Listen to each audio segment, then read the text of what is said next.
เอาคือมีแสงว่ะเฮ็ดได้ไหมลูก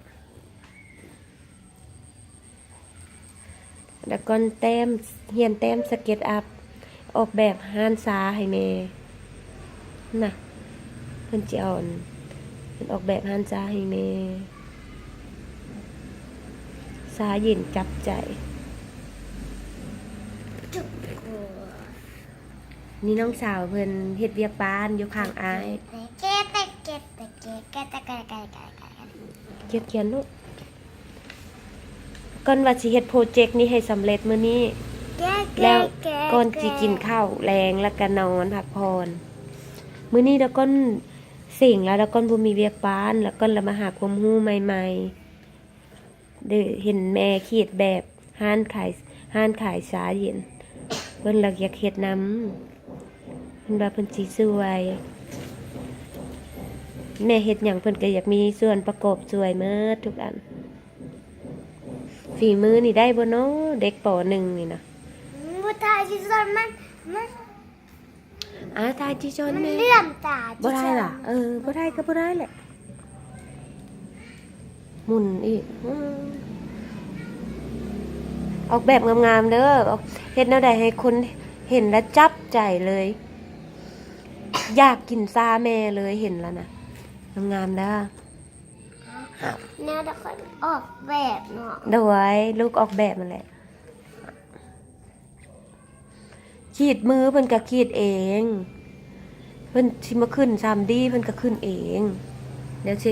พาไปเบิ่งเพิ่นขีดมือเด้อแขนออกด้วยลูกเด้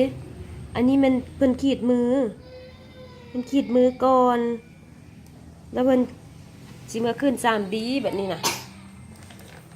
ขึ้น 3D สเก็ตอัพนี่เฮ็ดงามๆเด้อ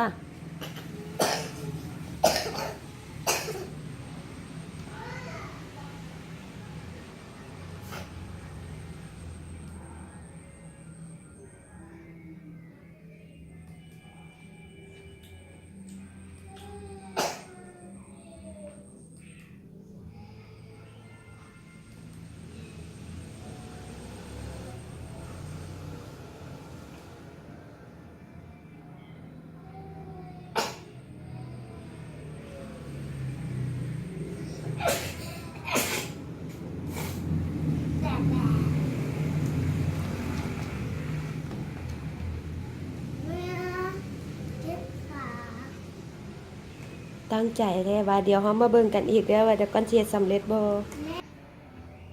วันนี้เพิ่นกำลังเสิร์ชหารูปใหม่ๆเพิ่นเข้าอินเทอร์เน็ตเสิร์ชหารูปงาม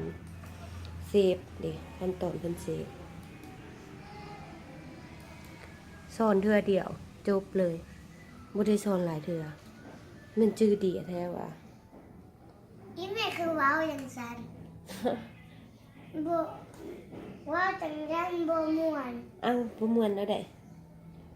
แม่เกี่ยวเกี่ยวเฮ็ดเวียกบ้านลูก